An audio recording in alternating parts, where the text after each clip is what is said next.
Yeah, so we went through all the technical stuff yesterday, and obviously everybody knows at this point Elon Musk spending, what, $44 billion to outright buy Twitter and then make it a private company so he can inflict whatever kind of policies he wants for the platform. But that'll be coming a little bit longer down the line, and we already went through, yes, all of the backstory, and Trump's not going to be doing it until truth falls flat on his fucking face and he eventually comes back to the platform.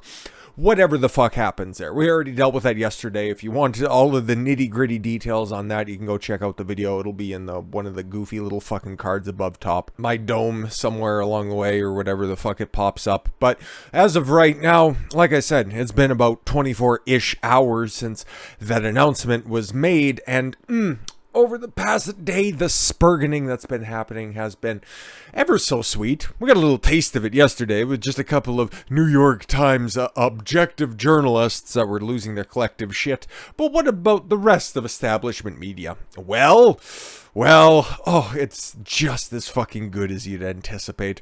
Establishment media melted down after Twitter agreed on Monday to allow Elon Musk to purchase the platform.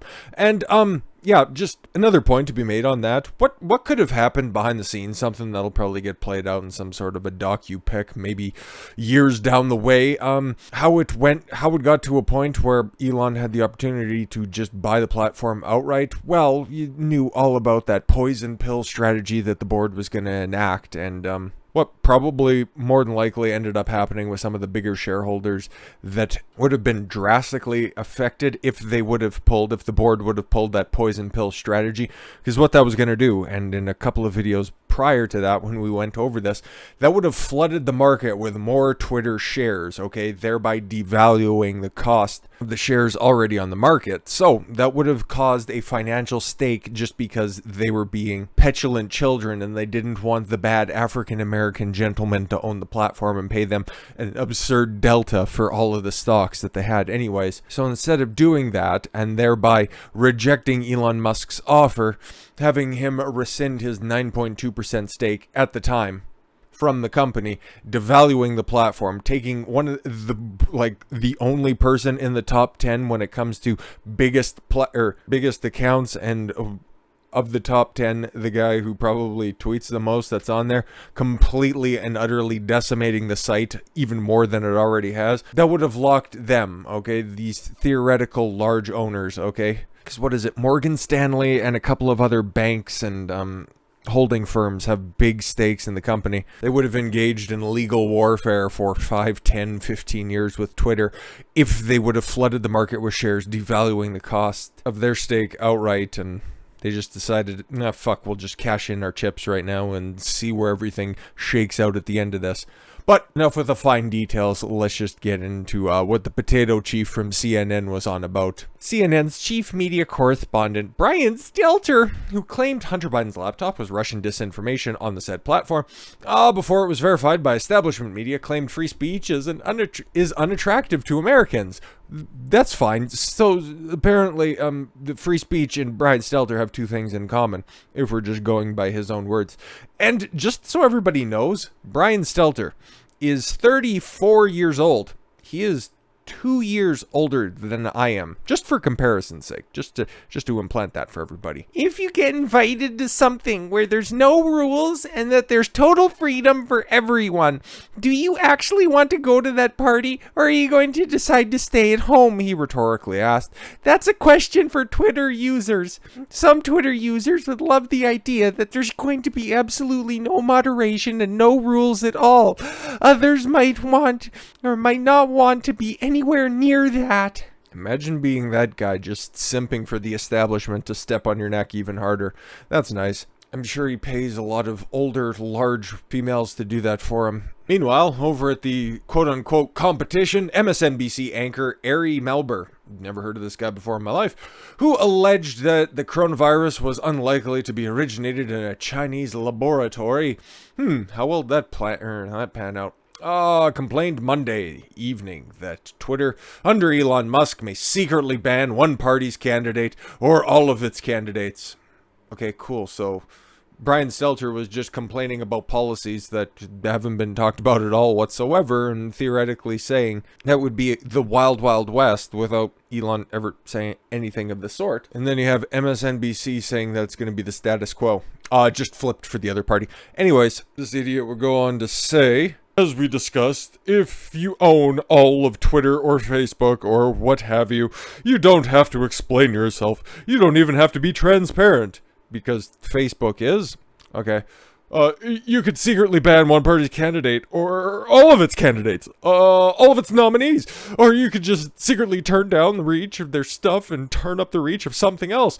And the rest of us might not even find out about it until after the election. Boy, sure would be a pity if there was anything like that just recently happened involving maybe theoretically a child of one of the candidates and maybe one of their pieces of technology that is right with damning evidence to show links with other foreign countries and dignitaries and outlining a history of corruption. Sure, it'd be fucking weird if anything of that would happen. Elon Musk says this is all to help people because he is just a free speech, philosophically clear, open-minded helper, a world helper, if you will. Is that true? Should you take him at his word? Should you care this? Or rather, should you care about this whether you have a Twitter account or not? This is important stuff. Imagine being that disconnected with the rest of the world that you would go on that type of screed on, well, it's, cable news and, well, national television with that little self-awareness. Fucking amazing. But of course, The View, that henhouse, they were having a regular one. Sunny Hostin, co-host of The View, said on Tuesday that people are excited because he, Elon Musk, is going to unleash the trolls. What? He, Musk, is saying, you get to say whatever you want. I'm going to take away the guardrails, she continued about free speech. That is something that is a bit scary. Oh my god, now people can check you on your dumb comments? Imagine that. Wow. Almost like that's exactly what's going on right now without just the arbitrary bannings for just, regular banal shit. Imagine that. It's going to be scary for a lot of women.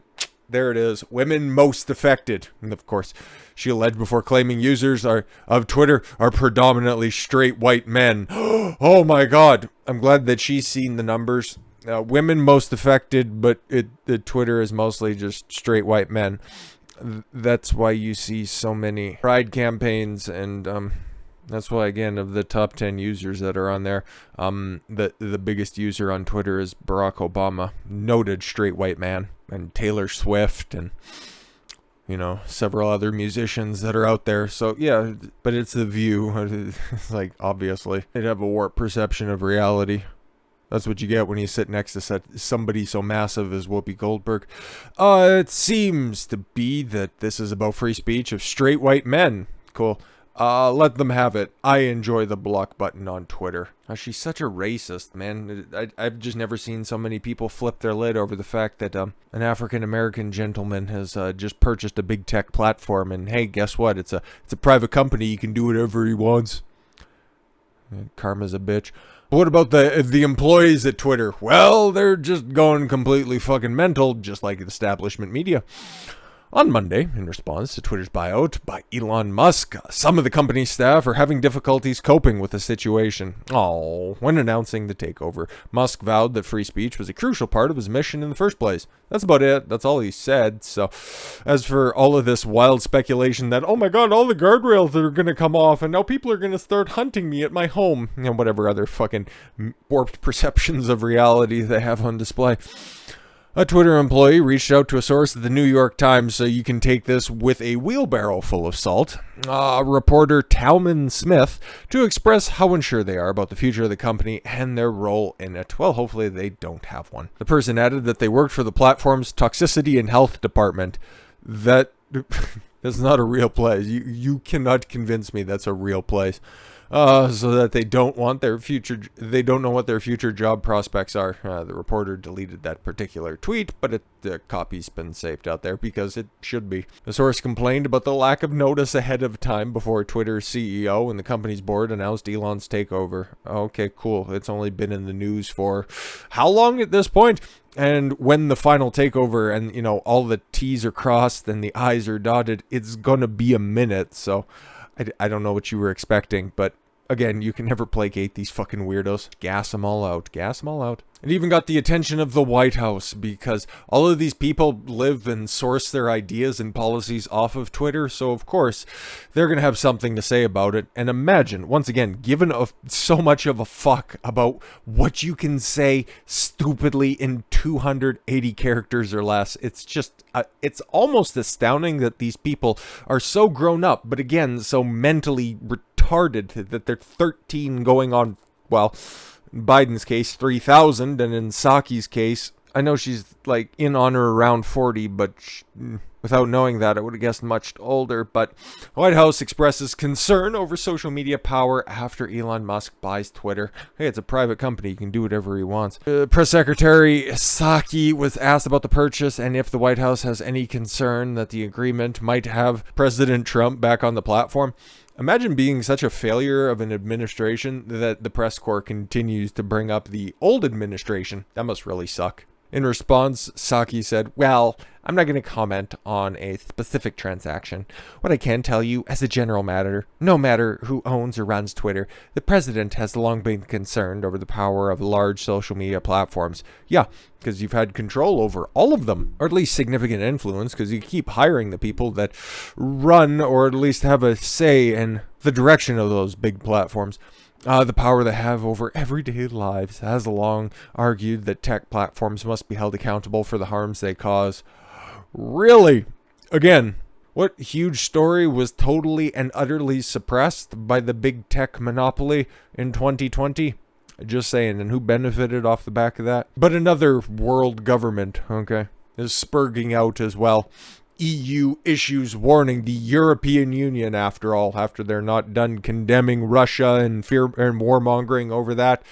Issues warning to Elon Musk, you are welcome, but these are our rules. You think he cares? Again, this is just a drop in the bucket. This is just Elon Musk's little new shiny little plaything. Once he bores of this, he'll just, continue his conquest of the stars. So who gives a shit?